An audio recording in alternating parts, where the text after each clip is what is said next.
Buenas noches a todos y como prometí ayer, vamos a hablar hoy, vamos a continuar con la historia de Rabbi Akiva, pero en esta ocasión me voy a salir de tal vez de mi costumbre y mi línea y voy a dar una interpretación muy interesante que da la Kabbalah. De hecho, Rabbeinu Haim Vital, que fue el alumno predilecto de Lari, del famoso Rabbi Yitzhak Luria Ashkenazi, el gran cabalista.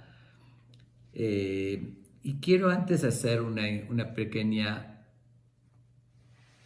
introducción a lo que voy a decir, que primero estuve relatando historias que están en Midrash, en el Talmud, en diferentes fuentes acerca de Rabbi Akiva y de otros grandes sabios a través de todo este periodo que expliqué las Mishnayot del Pirkei Avot, conté las historias. Algunas se oyen, muy increíbles y fantasiosas, ¿no? Que hay personas que se les dificultaría aceptar estos conceptos. Bueno, quiero hacer aquí dos aclaraciones. Una que yo estoy trayendo las fuentes, lo que se dice al respecto en las diferentes fuentes, y aclarar que todo lo que son relatos Agadot, que están en los Midrashim, en el Talmud y todo eso, no forzosamente todo es literal. Se ha escrito que muchas veces hay cosas que se dijeron como metáforas o que se dijo por alguna razón de una manera dando un mensaje y tal vez no es exactamente literalmente como es así. Eso es en primer lugar. Entonces yo nada más me limito a transmitir, que será a hacerles llegar a ustedes esas fuentes, que obviamente la mayoría absoluta de lo que está escrito es tal cual como está escrito, pero alguna cosa que puede ser un poquito ilógica y demás, también no forzosamente se refiere literal, porque así son todas las Hakadot. Una cosa son las leyes, las halajot, ahí sí se toma textualmente y literalmente. Lo que son, como dije, relatos y comentarios y explicaciones, no siempre es literal. Y dos, quiero aclarar que también en muchas cosas hay diferentes versiones. Yo hice una investigación y traje la versión más aceptada tal vez, pero tampoco es absoluto, porque es historia desde hace mucho tiempo y hay cosas que puede haber versiones diferentes. Así quiero aclarar que porque soy cuidadoso de tratar de transmitir cosas bien fundamentadas en la verdad, y hago esta aclaración que no me puedo responsabilizar de forma absoluta de que todo fue tal cual lo estoy transmitiendo, por el hecho de que hay versiones diferentes, como un ejemplo, algo que acabo de relatar hace poco, de la primera esposa que tuvo Rabbi Akiva y su primer hijo, que eso está en una versión de Abod de Rabbi Natán. No todos, la mayoría no traen esa historia. Lo encontré y explica lo que sí dice en el Talmud, que fue con su hijo a estudiar, y por otra parte menciona que inmediatamente que se casó se fue a estudiar, entonces da a entender que sí tuvo otro hijo de otra esposa. Un ejemplo, no lo digo. Pero bueno, yo lo cuento como relato, quiero aclarando eso, que no todo es literal y no todo es absolutamente la versión que estoy contando. Eso es por una parte. Por otra parte, lo que voy a mencionar ahorita de la Kabbalah, que no acostumbra hacerlo porque también la Kabbalah es algo muy profundo, tiene metáforas, hay interpretaciones en la Kabbalah, no todo es así forzoso como se transmite, puede uno entenderlo diferente, puede ser una opinión. Entonces, en esta ocasión voy a dar esta explicación por lo interesante que es. Puede ser literal, puede ser no literal. A mí se me hace que tiene mucho sentido, pero lo doy como incluso también es un ejemplo de una visión diferente y más profunda a muchas cosas que observamos en la historia, en el mundo, y que no entendemos. Y aquí es, aunque sea, ampliar un poquito el panorama para que nos acostumbremos que no todo es como aparenta ser. Las cosas pueden tener otra explicación. Si quieren tomarlo esto literal, como lo transmite Rabbi Haim Vital, ese gran cabalista, o pueden, como dije, tomarlo metafórico, o que podría ser parte sí, parte no, no sé, a mí no me consta y no puedo decirles con certeza, pero la idea y el mensaje sí es muy significativo, porque si no lo quieren tomar literal, tómenlo como ejemplo a muchas cosas que suceden en la vida y que no tenemos una explicación, y eso es una posibilidad de explicación para verlo en otra dimensión y las cosas más profundas.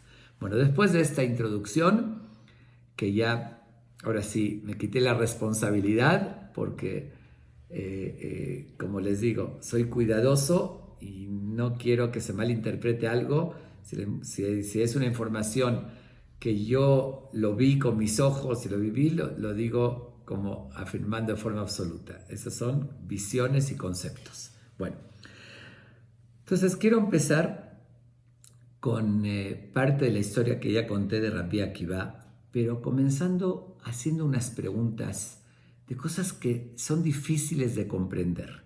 Y justamente con esta visión y esta explicación se van a responder todas estas preguntas. Todos conocemos la famosa historia que en el periodo de los días que contamos Omer murieron 24,000 alumnos de Rabbi Akiva. Este gran Rabbi Akiva, que tanto hablamos de él en estos días, que llegó a un nivel tan, pero tan alto, y que su esposa se sacrificó para que vaya a estudiar, y logró reunir 24,000 alumnos en esos 24 años que estuvo estudiando con el permiso de su esposa, 1,000 por año, y al final todos esos alumnos fallecen.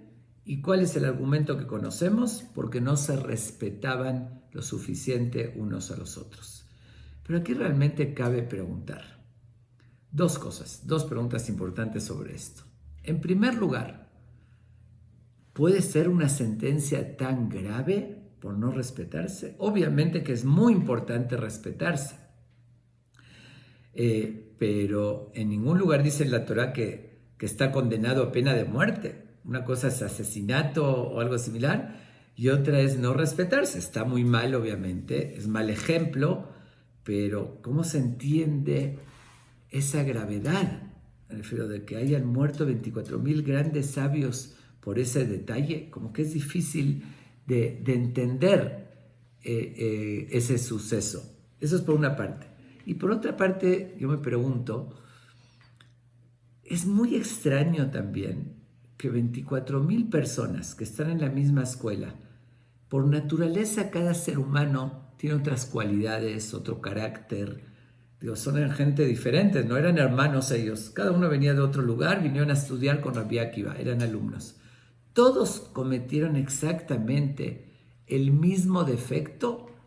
Todos cayeron en eso. Como que está extraño. Digo, podría ser, pero es mucha casualidad. Mucha casualidad que todos justamente tengan esa mala cualidad de no respetarse. Es algo difícil de comprender. Vamos a dejar ahorita todas estas preguntas en el aire. Al final vamos a responder a todas. Pero voy a continuar con otro suceso importante de Rabbi Akiva, que lo menciona en el Talmud, y también sobre esto voy a seguir todavía en las preguntas antes de entrar a las respuestas.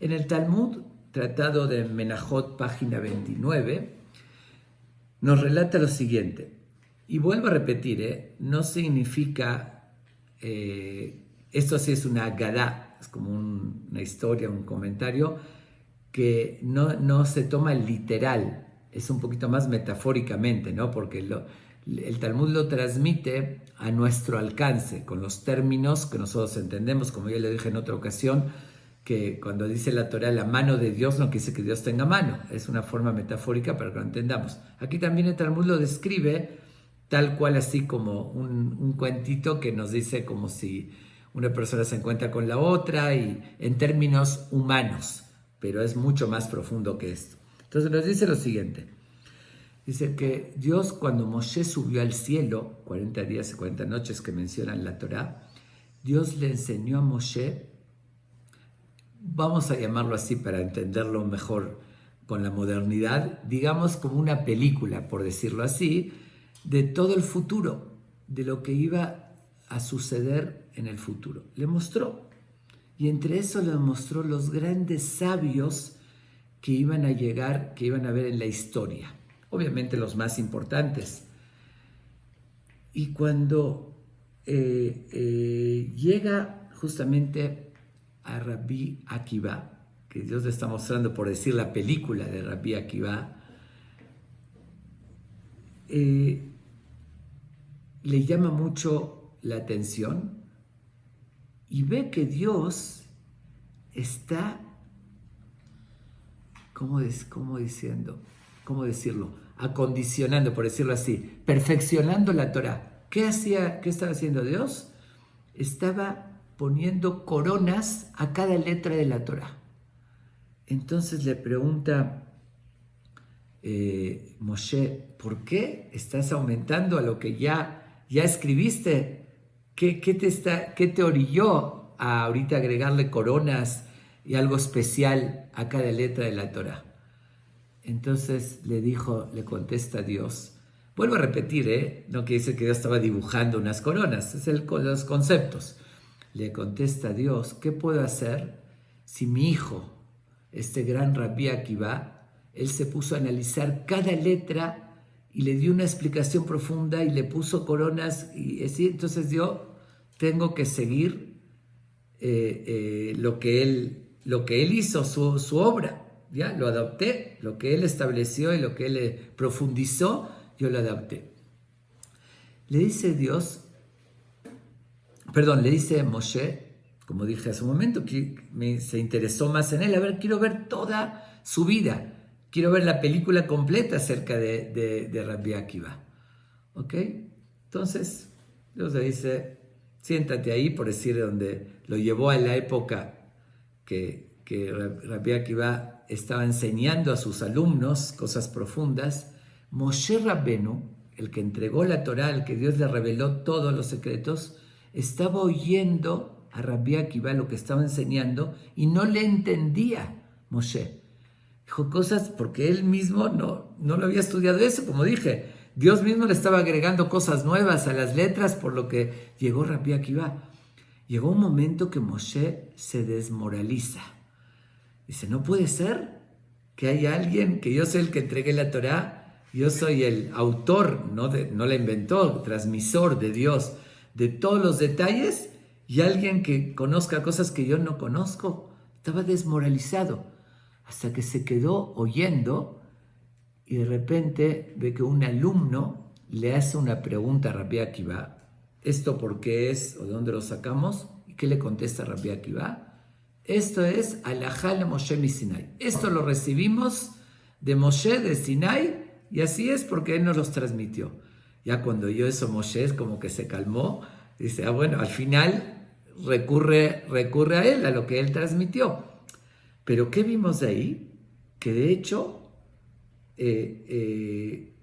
Moshe lo consideró hasta superior a él y le pregunta a Dios, si va a haber una persona, si ya me mostraste el futuro, y va a haber una persona de tan alto nivel, ¿por qué me escogiste a mí para entregar la Torah? ¿Por qué no trajiste su alma antes a esta época y lo hubieses escogido a él, que él sea el transmisor de la Torah, no yo? Dios no le negó esa pregunta, no le dijo que estaba equivocado, nada más dijo, así lo decidí. Pero si vemos en el texto del Talmud, varias veces le dice Dios, Hazor le ajoreja, unas palabras muy extrañas. Voltea para atrás, regresa para atrás, que así lo decidí. Cuando se interesa más Moshe, le dijo, quiero ver su final, toda su vida, hasta el final. ¿Qué le enseña a Dios? La muerte que tuvo Rabbi Akiva. La muerte que tuvo Rabbi Akiva, lo mencionamos, pero lo voy a detallar un poquito más. Estuvo un tiempo en la cárcel, un tiempo prolongado, lo metieron cuando estaba estudiando Torah, que, por cierto, voy a hacer un paréntesis y voy a contar otra pequeña anécdota muy conocida también de Rabbi Akiva, que cuando él seguía enseñando Torah, porque no podía detenerse, le preguntó a alguien, oye, ¿no te da miedo estudiar Torah? Los romanos en esa época prohibieron cuidar Shabbat, hacer servir Milá, estudiar Torah, le dice, ¿no te da miedo?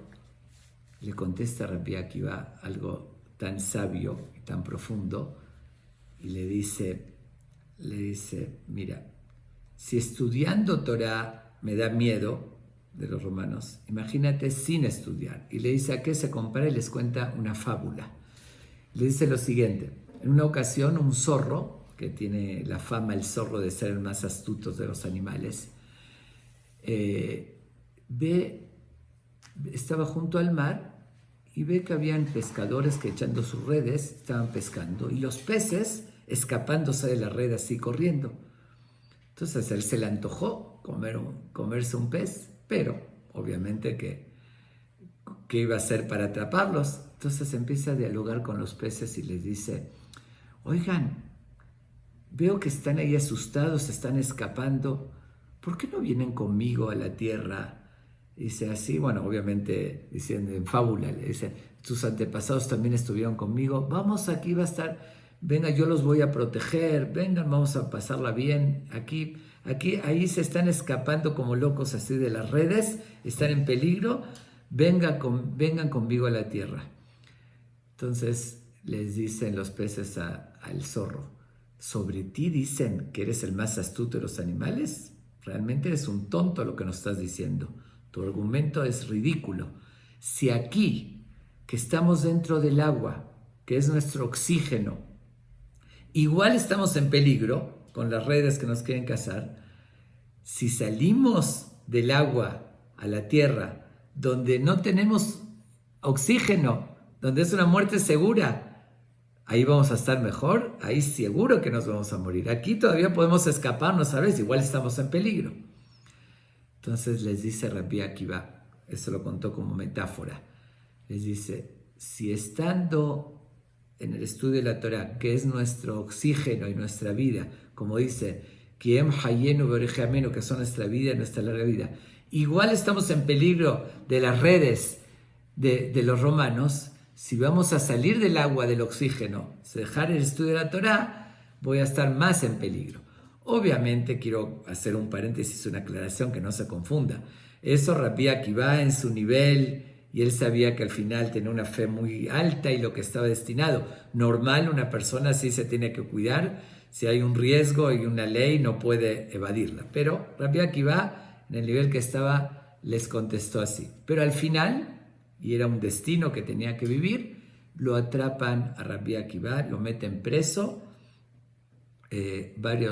un tiempo en una cárcel, y creo que llegué a contar que iban los alumnos a veces a estudiar a la cárcel y él se negaba, pero iban a veces, y cuentan que una vez uno de ellos fue junto a la cárcel como un vendedor, porque también le prohibieron, por eso lo atraparon, le prohibieron enseñar Torah. Entonces fue como un vendedor y empezó a decir, a cantar, como esos vendedores callejeros.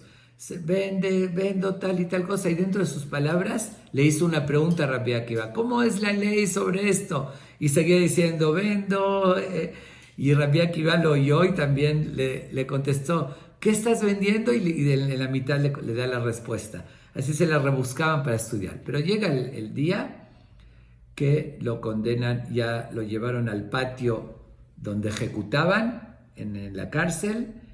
Dicen que era vísperas de Kippur, esa es una versión, otros dicen que fue el mismo Kippur, pero la versión del Talmud es que fue vísperas de Kippur, y en ese día fue el mismo Tornostrofos, que tanto hablamos de él, que ayer lo dejé pendiente, que voy a contar la historia de su esposa, de Tornostrofos, que en un momento lo vamos a contar, y vamos a ir relacionando todo.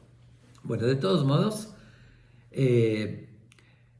llega el día ese y es conocido cómo lo condenaron a Rabbi Akiva, qué muerte tan trágica le dieron, que pusieron unos peines de acero, lo calentaron, cuando estaban al rojo vivo, le fueron peinando su piel, desgarrando más bien. Es algo que no podemos imaginar, la tortura y el dolor y la forma tan trágica de esa muerte. Pero es conocido, se menciona que en ese momento Rabbi Akiva se puso a decir el Shema, Israel, con devoción y con todo su sentimiento.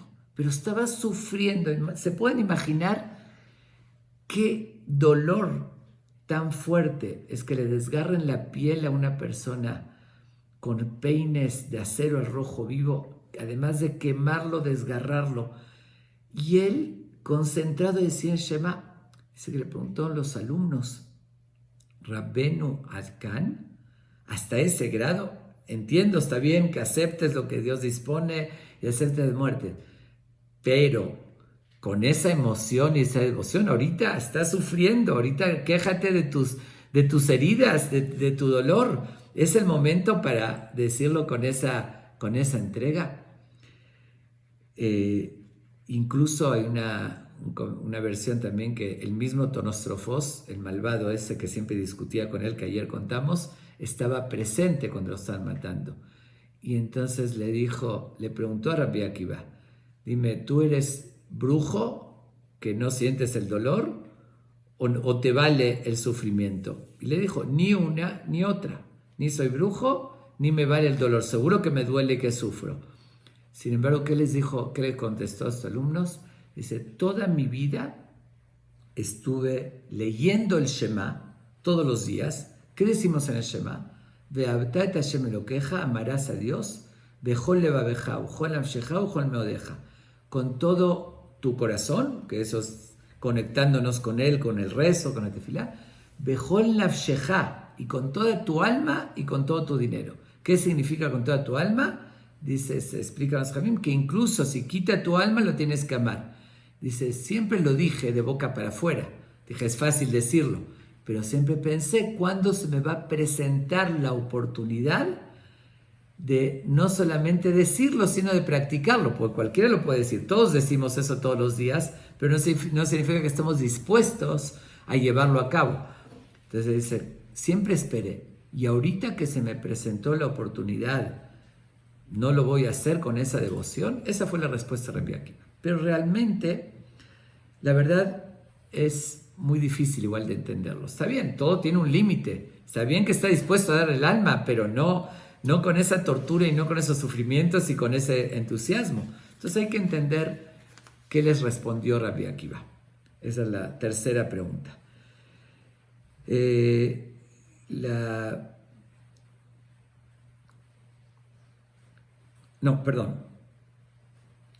Perdón, esa es la cuarta pregunta. Hicimos 4 preguntas. 1, 2, que por qué murieron, algo tan trágico que hayan muerto los alumnos de Rabbi Akiva. La segunda pregunta fue, ¿cómo puede ser que coincidieron que todos no se respetaban? La tercera es lo que Dios le dijo a Moshe, ¿qué significa voltea para atrás, cállate que así lo decidí? ¿Qué respuesta es esa? Muy extraña la respuesta y lo dejó sin respuesta también. Después que le preguntó, le dijo, Zot Torah vezot sejará, le dijo, esta es la Torah y esta es la recompensa. Así le preguntó Moshe a Dios, y Dios le contestó algo súper extraño. Dice, cállate, voltea, que así lo decidí. ¿Qué significa voltea para atrás, que así lo decidí? Esa sería la tercera pregunta. Y la cuarta pregunta, ¿cómo puede ser que por más devoción que tenía, que en ese sufrimiento, que pudo haber esperado eso? Vamos a dejar estas 4 preguntas de lado por un momento y vamos a ir a otro episodio, a otro suceso de la Torá. Este suceso está en los Talmudes, en la época del Talmud. El que voy a contar ahorita lo relata textualmente la Torá en el libro de Bamidbar que estamos leyendo ahorita. De hecho, en 2 semanas más lo vamos a leer esta historia. ¿Cuál es la historia? El famoso Balak,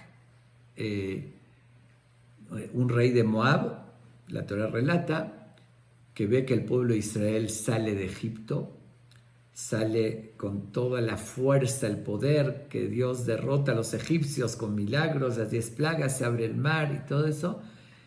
Y entonces dijo, si lo tenemos que enfrentar, es un pueblo que tiene reglas metafísicas, que no son las reglas naturales, no es el poder natural. Entonces no lo vamos a poder vencer con armas, porque no son armas convencionales las que usa, son armas de Dios, que es el que Dios está protegiendo. Entonces dijo, ¿cómo podemos vencerlos? Se le ocurrió, si ellos usan armas no convencionales, que es milagrosas de Dios, voy a también a contratar a alguien que usa armas no convencionales. Y por eso contrata a Bilam, que era un profeta que hablaba con Dios y tenía esa visión. Dijo, vamos a contratar a él que maldiga al pueblo de Israel. Que los maldiga, también es un arma no convencional, algo sobrenatural, y así va a contrarrestar el poder sobrenatural que ellos tienen. Bueno, la Torá relata, es conocida la historia, que Bilam intenta maldecir al pueblo de Israel, Dios no se lo permite, de hecho le pidió permiso a Dios si podía ir a maldecirlos. Dios primero le negó, después le aceptó, le dijo, pero dejo que vayas, que acompañes al rey, a los emisarios del rey de Moab, pero lo que yo ponga en tu boca, eso es lo que vas a decir. Y así varias veces intentó maldecirlos y le salía bendiciones de la boca. Ok. Cuando vio que no lo logró, el rey estaba muy decepcionado, que lo defraudó, le ofreció riquezas increíbles, grandísimas, pero al final no pudo. Entonces, ¿qué hizo Bilam? Le da un consejo al rey de Moab. Le dice, con maldición no pude vencerlos, pero yo tengo un secreto, te voy a revelar un secreto, que si quieres vencerlos, haz que Dios se enoje con ellos. Y para eso, hazlos pecar, hazlos que caigan en la tentación, y de esa manera lo vas a poder vencer. Dios mismo se va a enojar con ellos y así los vas a poder vencer. Y se les ocurrió y analizaron y se hicieron un plan, unas ideas. Reclutaron, en vez de soldados para ir a luchar, reclutaron a las mujeres moabitas, las más guapas. Buscaron mujeres jóvenes, muy guapas, y ahí relata el Midrash que, bueno, la Torá dice que el pueblo de Israel pecó con ellas, no describe los detalles. Relata el Midrash que les ofrecieron cordialmente, que como estaban en el desierto, en el camino, pasaban cerca de ellos, que les van a vender artesanías, por decirlo así, de lo que ellos pusieron como puestitos en el desierto, que le estaban ofreciendo, y en los puestitos alguien entraba a comprar o a ver qué vendían. Había una mujer guapa que lo empezaba a seducir, el hombre, y así los llevaba. Pero no solamente eso, no solamente que cayeron muchísimos en esa trampa y pecaron con las hijas, con las moabitas, sino que además los incitaron a idolatrar. Dice, entraron en la perversión y además idolatría es lo que se llama Baal Peor. No quiero ahorita entrar en el, que es algo un poquito difícil de entender qué tipo de idolatría era, una idolatría muy rara, muy extraña, pero no quiero prolongarme porque no voy a alcanzar con la historia de Rabbi Akiva y la explicación cabalística que les quiero transmitir.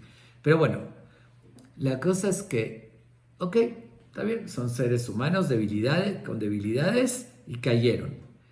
Pero lo más sorprendente de todos fue uno de ellos, un líder muy importante que también cayó en la trampa. ¿Quién era? Se llamaba Zimbri ben Salú. Era jefe de la tribu de Shimón.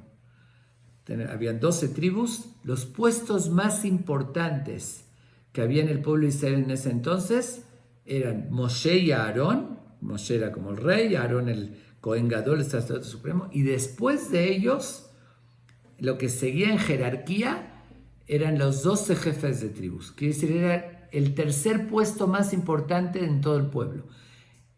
Y esos nombramientos no se hacían por dedazos, ni por influencias, ni por riquezas. Eran nombramientos que eran directos de Dios. Quiere decir que de verdad está a un nivel espiritual muy elevado. Y sin embargo, este jefe de tribu cayó en esa trampa. ¿Pero con quién? El rey de Moab mandó a su propia hija, que era una princesa hermosa, también con una belleza muy particular, y estaba dispuesto incluso a mandar a su propia hija para hacer caer al pueblo de Israel, para hacerlos pecar. Pero cuando la manda, le advierte, le dice, tú eres aristócrata, eres una princesa, con una belleza fuera de lo normal, no vayas y te desperdicies con cualquier persona. No vas a agarrar a alguien del pueblo e irte con él. Tú tienes que buscar a los líderes más importantes. Trata de seducir a Moshe y a Aarón, que serán los jefes más importantes, para que Dios se enoje con ellos, para hacerlos caer. Ve a seducir a los más importantes. Obviamente que ella no se podía acercar a Moshe y a Aarón, pero sin embargo se topó con este jefe de tribus Zimbri ben Salú y él sí cayó bajo sus encantos. Y no solamente que cayó, se degradó tanto que lo hizo públicamente. Hasta más, comenta que fue frente a Moshe y a Aarón con ella, con esa princesa, y como que a retarlos, ¿no? Decir, ¿me puedo casar con ella o me puedo estar con ella? Y le dice, no. Le dice, ¿y tú te casaste con la hija de Yitro? Bueno, fue a molestar, pero frente a todo el pueblo. Y él, como él era un gran líder, tuvo 24,000 personas de su tribu que lo siguieron. Y todos cayeron pecando, idolatrando, se fueron con las mujeres moabitas, y él liderando a todos. Y en la Torá relata que llegó Pinjas, nieto de Aarón a Cohen, y con una espada los mató, quise vengando por Dios. Bueno, eso es la historia, no quiero entrar ahorita en detalles. Digo, hay que entender el contexto, porque fue mucho Hilul Hashem, profanar el nombre de Dios, y él tomó esa iniciativa, pero no quiero entrar ahorita en la explicación de eso. ¿Okay? Esa es la historia a grandes rasgos que nos relata la Torá. Vimos dos historias. Por una parte la de Rabbi Akiva y por otra parte, mucho tiempo antes, la de este jefe de tribus Zimbri ben Salú y sus seguidores. Nos dice este gran cabalista, el Rabbi Chaim Vital, en nombre de Lari, que este jefe de tribu, después de muchos años, reencarnó en Rabbi Akiva. No quiero entrar tampoco en el tema de reencarnación, porque es un tema muy también complejo, profundo. Algunos lo aceptan literal, otros no. Pero yo se los paso al costo, como decir, voy a dar esta explicación. Y como les dije, cada uno como lo tome, si se acepta o no, más que todo es el concepto y cómo todo encaja, embona perfectamente. Entonces explica qué quiere decir reencarnó, que su alma, después de muchos años, volvió a nacer en el cuerpo de Rabbi Akiva. Puede ser una parte del alma, que se llama nitzos, que es algo también que no entendemos. El alma se comparó a la vela y se divide. Bueno, de todos modos, a veces una parte entra en un cuerpo para corregir algo. Y no solamente eso, las 24,000 personas que se mencionan en la Torá, esos seguidores de este jefe de tribu, que pecaron con las moabitas e idolatraron, la Torá menciona que mandó a Dios una epidemia y murieron esas 24,000 personas en una epidemia. Entonces, según esta visión cabalística, esas 24,000 personas que menciona la Torá reencarnaron en estos 24,000 alumnos de Rabbi Akiva. Que decir, aquí se repitió una historia, pero de forma totalmente diferente. Vamos a ver una y otra para ir armando, hilando cabos, por decirlo así, ¿no? Según este concepto.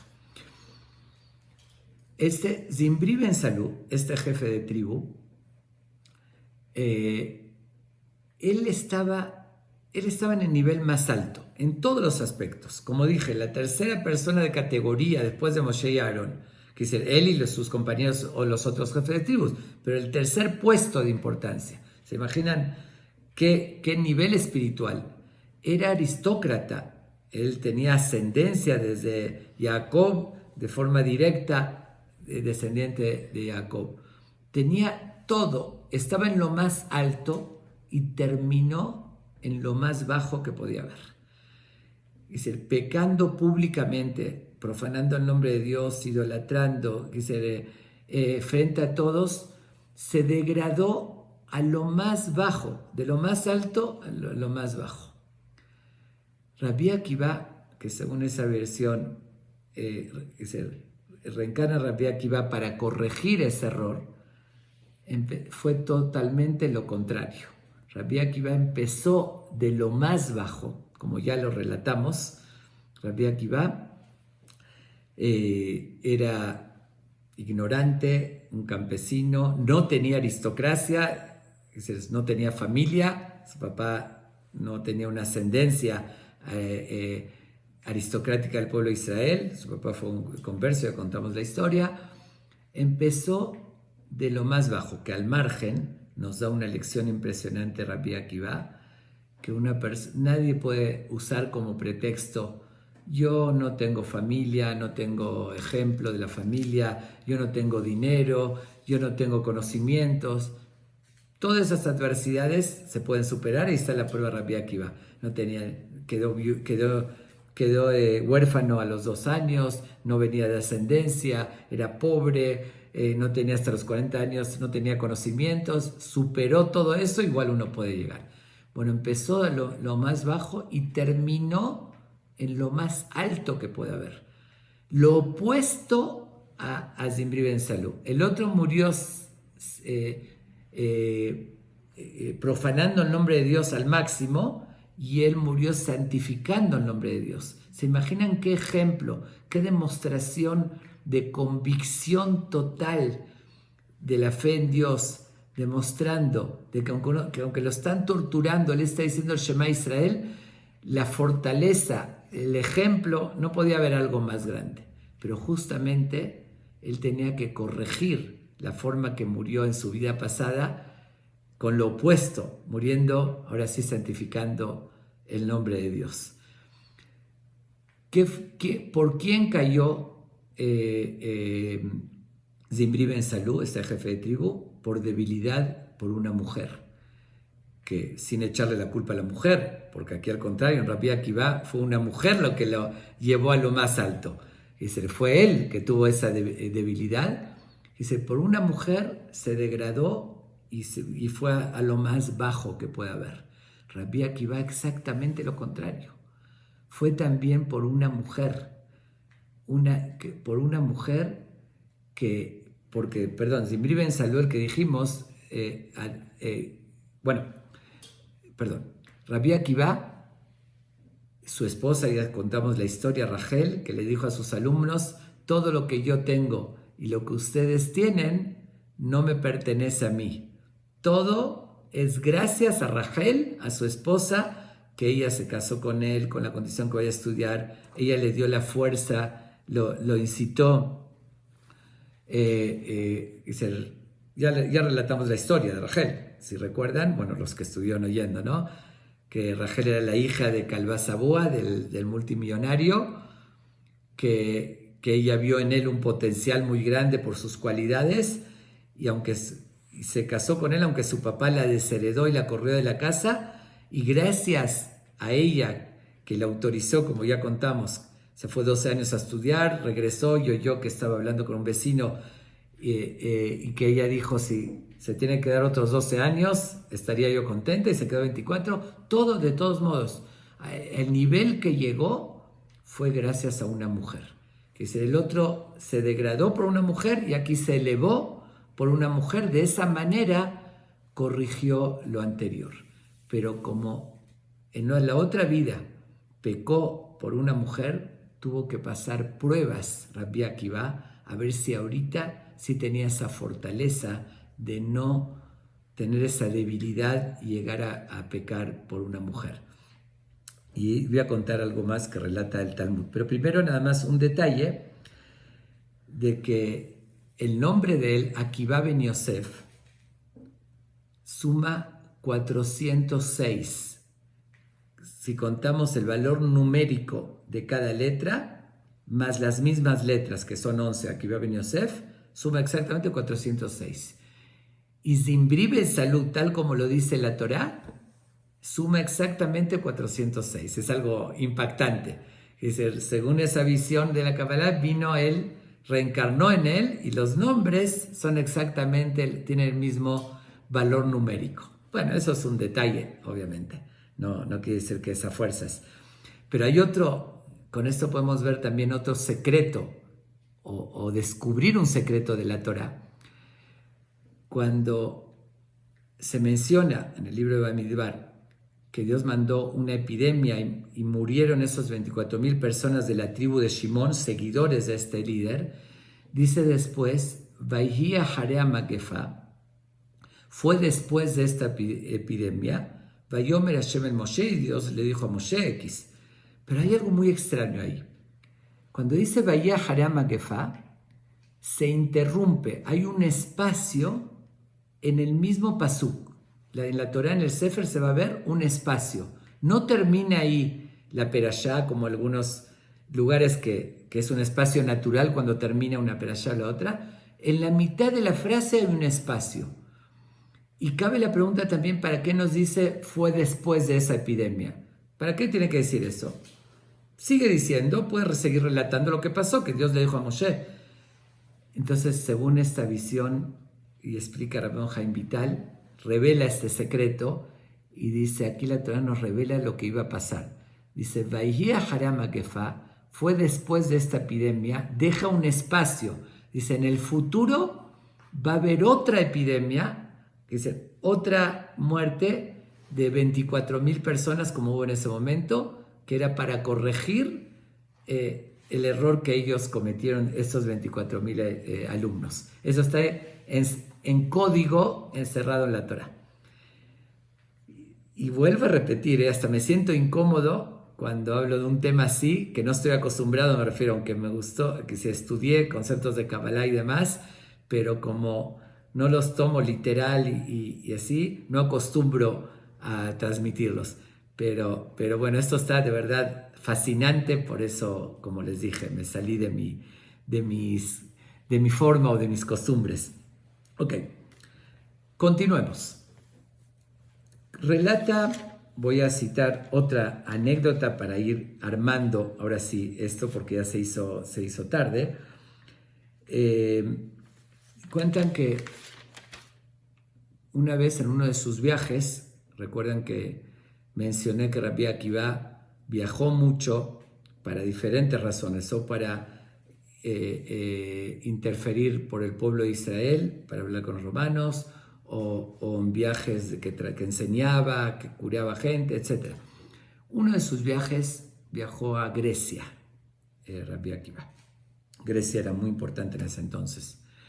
Se enteraron que iba a llegar, Rabbi Akiva era de renombre a nivel mundial, y alguien le dice al gobernador o al dirigente del lugar donde iba a llegar de Grecia, le dice, el que va a llegar es una persona de un nivel espiritual impresionante, una sabiduría, un nivel espiritual, y él además, algo que ellos no podían entender, dice, es una persona que no se deja seducir, puede ver una mujer guapísima y para nada, a él no le hace ningún efecto y se sigue de largo como si nada.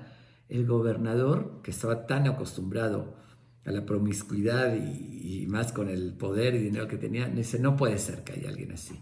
No puede ser que una persona no le haga ningún efecto ver una mujer guapa. Dice, seguramente nunca lo pusieron a prueba. Yo lo voy a poner a prueba. Vamos a ver si es cierto, a ver si existe alguien que tenga esa fortaleza. ¿Qué hace? Era el hombre de más poder en ese lugar. Busca a las mujeres más guapas de todo el país. Dice, sabía que iba a llegar a Pequeña, se preparó. Dice, búsquenme a las mujeres más provocativas, más atractivas que hay. Bueno, las trae, las contrata y les dice, quiero que donde él va a estar, donde va a dormir, ustedes entren al cuarto en la noche, por orden del gobernador, no importa, que no pueda resistirse. Busquen ser lo más provocativas que pueda haber y yo les pido que acomodé el lugar, lo seduzcan y quiero que caiga con una de ustedes. Quiere decir que si no es una, la otra, lo tienen que seducir y hacerlo caer, hacerlo pecar. Bueno, les dice, les voy a pagar muchísimo dinero, dice, si lo logran. Efectivamente, así lo hacen. Investigan, llegan al hotel en la noche, todos se meten, ok, esa es una orden, tenemos que estar aquí. Y empiezan, una por un lado y otra por otro lado, pero obviamente, ¿no? Tiene que ser con su consentimiento, no. Y empiezan a tratar de seducirlo, y así se trataron de quedarse toda la noche. Rabbi Akiva las ignoraba, así hasta con despecho, que ellas no estaban acostumbradas, y más con la belleza que tenían, pero al final con todos los intentos, pero no lograron en lo más mínimo. Regresan hasta enojadas con el gobernador y le dicen, nos contrataste una misión imposible. Dice,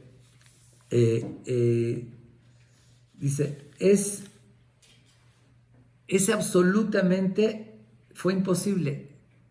Preferimos la muerte, así lo dijeron como desesperadas, se sintieron hasta rechazadas, despreciadas, que no estaban acostumbrados a seguir intentando seducir a una persona que para nada. Bueno, comenta el Midrash que lo manda a llamar el gobernador Rabbi Akiva y le dice, oye, me enteré de que había unas mujeres que estaban contigo y que tú las rechazaste. Le dice, ¿que no estaban guapas? ¿No son una creación de Dios como tú y yo? ¿Por qué? ¿No tienes sentimientos humanos? Dice, instintos naturales. Les dice, bueno, le quiso quitárselo de encima y le dijo, sentí un aroma espiritual negativo, de pecados, y la verdad eso me dio hasta rechazo. Bueno, de todos modos se dio cuenta este gobernador que efectivamente, como le habían dicho, tenía esa fortaleza Rabbi Akiva, y lo felicita y le dice, de verdad es admirable. No había conocido una persona hasta ahorita en toda mi vida que tenga esa entereza y fortaleza espiritual. Por mucho menos, ¿no? Otros no nada más que si los seducían se dejaban, sino iban a buscar, hasta violaban, y además era el comportamiento de los romanos en esa época. Entonces lo manda, lo despide con todos los honores, que se ganó su respeto. Pero volviendo a la explicación cabalística, y que todavía no acabo y se está haciendo tarde, voy a tener que tratar de resumir muchísimo. El Rabbi Akiva, Dios hizo que suceda eso porque tenía que pasar esa prueba. Para terminar de corregir de la vida anterior, que había, por una debilidad, había pecado y se había degradado, ahorita tenía que pasar esta prueba, pero la más fuerte fue la segunda prueba que pasó, similar. Y ahora sí voy a retomar en lo que me quedé ayer. Ayer conté de Tornosofos, que lo llama el Talmud Tornosofos a Rasha, el malvado, que tanto daño hizo al pueblo de Israel, el que le discutía siempre a Rabbi Akiva, el que contamos varias preguntas capciosas que les decía para hacerlo caer, pero dijimos que siempre le salía el tiro por la culata. Siempre que intentaba, Rabbi Akiva les respondía sabiamente y lo dejaban ridículo a él. Una vez cuentan que llega a su casa enojadísimo, furioso. Su esposa lo ve. ¿Qué tienes? ¿Por qué estás de ese humor? Le dice, otra vez ese maldito Rabbi Akiva, que de vuelta me dejó a mí en ridículo, me contestó así, yo quería humillarlo y me salió al revés. Ya no puedo vivir así, lo tengo que vencer. Dice, estamos hablando de vencerlo, en ese entonces era protegido por el César, como dijimos, el mismo César le consultaba. Total, le dice la esposa, ¿sabes qué? Si te está haciendo tanto daño, déjame a mí que yo lo voy a vencer. Dice, yo sé que en la religión judía es pecado, que decir, más con una mujer casada que hacerlo caer. Yo voy a ir y justamente esta mujer, de la esposa de Tornostrofos, dice, también tenía una belleza, pero como dicen, dotes femeninas muy convincentes, pero muy notoria. Él era muy importante, Tornostrofos, escogió a la mujer más guapa y era muy famosa y conocida por su belleza. Entonces dice, permíteme que yo lo voy a hacer caer. Esa mujer lo que hace es investigar a dónde lo podía encontrar a solas.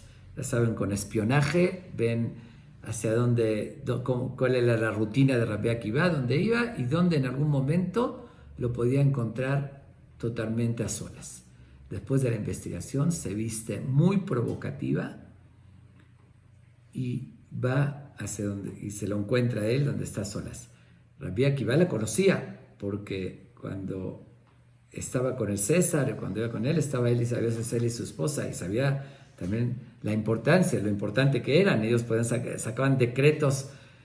Entonces Rabbi Akiva, cuando la ve así llegar y la ve que está caminando provocativa y además acercándosele de una forma que era evidente que lo quería provocar, y de verdad era algo muy, muy llamativo.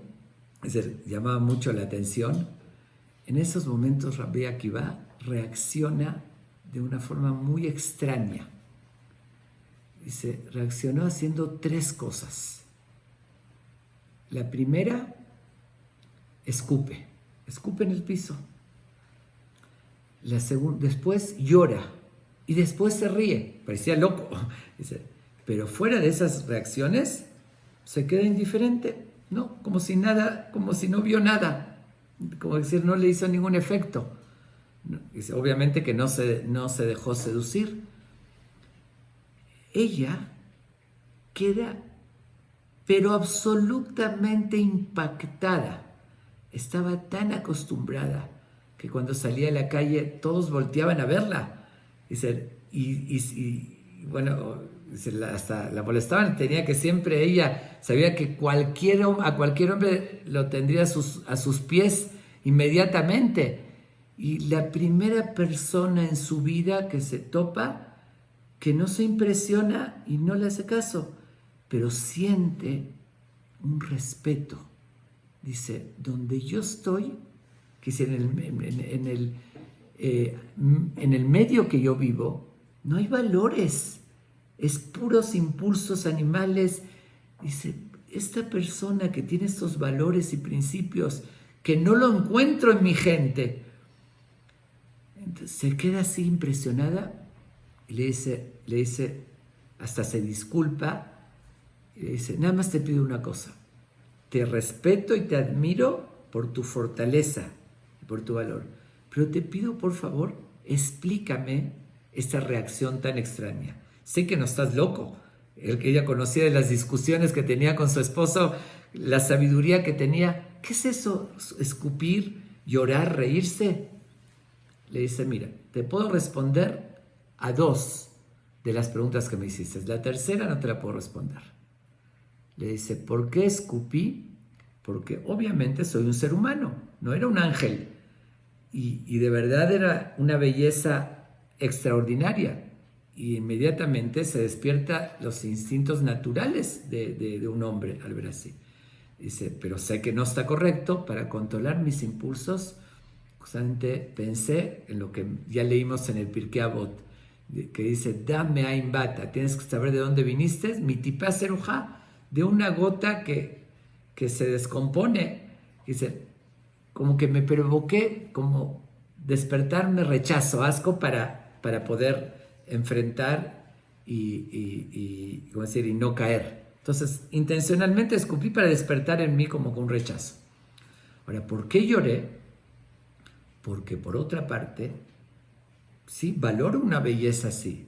Y lloré, me dio tristeza. que una belleza así, dice, vi que estás mal utilizando la belleza, que quería seducirlo, y por otra parte, al final ese cuerpo tan bonito va a terminar en la tierra, y sentía angustia, que no está valorado, y así. Le dice, ¿y por qué me reí? Eso no te lo puedo decir, no por el momento. Va a llegar el momento que te lo voy a poder revelar. Ok, fue el último intento que a Tornosofos le salió, como dije, el tiro por la culata, porque ella quedó tan impactada de Rabbi Akiva que decide pedirle el divorcio a su esposo, porque vio la diferencia de los valores que tenía Rabbi Akiva con su esposo, que era malvado, y con toda su gente, y decide convertirse al judaísmo. Se convierte al judaísmo, y al final, eso es lo impresionante, termina casándose con Rabbi Akiva, porque después muere su esposa Rachel, y ella sintió tanto acercamiento a la religión de convencimiento, y se casa con él. Cuando se casa con él, le dice, ahorita sí te puedo revelar por qué me reí. Porque vi lo que se llama Ruach HaKodesh, con esa inspiración divina. Ya escribía que iba en un nivel tan alto que pudo ver que ella lo quiso provocar, y al final iba a terminar casándose con él.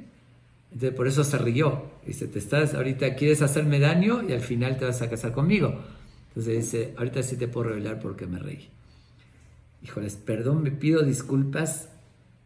No lo quiero dejar sin acabar, sin concluir. Ya voy a tratar, pero ahora sí fue récord de que nos extendimos, pero esto es algo de verdad muy especial, y yo creo que lo amerita. Bueno, total, dice Rabbi Haim Vital, dice esta visión cabalística, que esta mujer, la esposa de Tornostrofos, también reencarnó en esa princesa Cosbi Batzur, que era la hija del rey de Moab, y justamente reencarnó para volverlo a probar, y esta vez, que al no caer, que se case con ella bien, según la ley, como debe ser, y de esa manera terminar de corregir el error que había pecado en la vida anterior. Por eso, primero fue como fue antes una princesa, dice, esposa, sí, trató de seducirlo, al final ella por convicción se convierte y se casa con él, y tienen relaciones de forma permitida y correcta. Entonces tuvo que presentarse la misma escena. Ahorita vamos a entender el final de Rabbi Akiva, lo que preguntamos, qué significa eso que dijo, y vamos a responder las 4 preguntas que hicimos al principio. Ok. Terminando con Rabbi Akiva, y ahorita paso a los alumnos. Dijimos que Moshe Rabbenu le preguntó a Dios, cuando vio la muerte trágica que tuvo, le dijo, Zot Torah be'zot sejará. Esta es el estudio de Torah, el nivel que llegó, y esta es la recompensa. ¿Y qué le dijo Dios? Voltea para atrás y cállate, que así lo decidí. Que dijimos es una respuesta incomprensible. Lo que le dijo Dios, voltea para atrás, ve qué tuvo que venir a corregir. Ahí no lo puedes entender, viendo esa muerte trágica no puedes entender, pero voltea para atrás, ve a Zimri Ben Salú, este jefe de tribu de Shimón, cómo se degradó del nivel más alto, y en una persona de esa categoría no se podía aceptar. Dios le dio otra oportunidad para que corrija eso. Dice, si volteas para atrás y ves qué hubo antes, dice, vas a entender por qué así lo decidí. Él, para terminar de corregir la muerte profanando el nombre de Dios que tuvo Zimri Ben Salú, tenía que morir santificando el nombre de Dios al máximo, y no había una forma más significativa que con esas torturas igual mantener, de todos modos mantenerse con esa fe. Y también podemos entender lo que respondió a sus alumnos. Cuando le dijeron, Rabbenu Ad Kan, hasta ese grado, ¿qué les dijo? Toda mi vida estuve esperando cuándo se va a presentar este momento, y ahorita que se me presentó no lo voy a hacer. ¿A qué se refirió? Que él llegó en cierto nivel de su vida donde ya supo, al principio no lo sabía porque si no, no sería prueba, pero entendió que vino reencarnando y que tenía que arreglar eso. Entonces él sabía que para terminar de corregirlo tenía que tener una muerte santificando el nombre de Dios. Por eso les dijo, y preguntamos, no puede ser que quiera sufrimiento y demás. Dijo, estuve esperando este momento, tener la oportunidad de que a pesar del dolor santificar el nombre de Dios, y así voy a terminar de corregir lo anterior y llegar al más alto nivel del Gan Eden, como relata el mismo el Talmud, que salió un eco también, dijo, Rabbi Akiva está llegando, que se va a llegar al más alto nivel del Gan Eden. Con eso respondemos las preguntas que hicimos, pero vamos a los 24,000 alumnos. Los 24,000 alumnos también reencarnaron. Con eso podemos entender por qué tuvieron esa muerte, porque tenían que corregir. La vez pasada murieron pecando y demás. Ahorita tenían que morir como alumnos de Rabbi Akiva, como grandes sabios. ¿Por qué no se respetaron? Y aquí hay un secreto en la psicología del ser humano, bueno, más bien un secreto en la metafísica, ¿no? Que lo dice la Kabbalah. A veces nos llega a suceder que vemos a una persona y decimos, ay, me cae bien pero alguien que ni conocemos. Igual uno siente, me hizo clic. Y ahí vemos una persona y decir, me cae mal. Pero no hay ninguna razón para eso. No tenemos por qué decir que me cae mal, no te hizo nada. Explica, según la Kabbalah, de que eso se relaciona con los orígenes del alma. Hay a veces almas relacionadas en otra vida, que hay una conexión negativa o positiva, que explica así, cuando hay veces uno sin conocer le cae bien, puede ser que hay una conexión de las almas, o viceversa. Hay un rechazo porque algo pasó en otra vida que provoca ese rechazo. Es un concepto también profundo, digo, no puedo afirmar que así sea absolutamente, pero es una idea que dice la Kabbalah. Entonces con eso lo explica la última pregunta que hemos hecho. ¿Cómo puede ser que 24,000 alumnos caigan en el mismo error? Todos justo cometiendo ese error de no respetarse unos a los otros. Cada uno tiene cualidades diferentes. Dice que el fondo, así como le expliqué, que a veces uno dice me cae mal sin saber por qué. El fondo era porque en la vida anterior todos habían cometido adulterio, pecado e idolatría. Entonces había algo que no sabían ni por qué, que no se podían respetar, porque había como un rechazo, como si tú eres un ham, pero algo en el interior le decía que era de la vida anterior, que provocaba ese rechazo.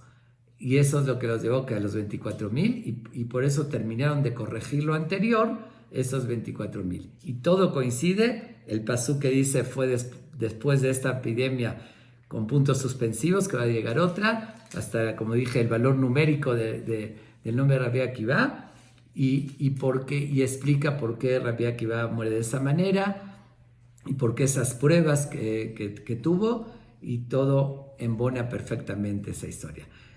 A mí se me hace una explicación muy interesante, y como digo, que sea totalmente cierto o que no, pero tomémoslo por lo menos como un ejemplo de que las cosas a veces no las entendemos, pero llegan a tener un gran sentido en lo más profundo que a veces nosotros no tenemos la capacidad de ver.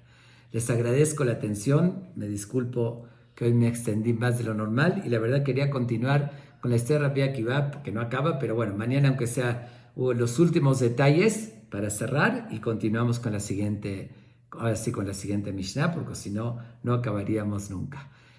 Agradezco la atención, y una vez más repito que esto no es tan sencillo de tomarlo. Yo lo estoy transmitiendo, como dije, al costo de lo que está enfocado.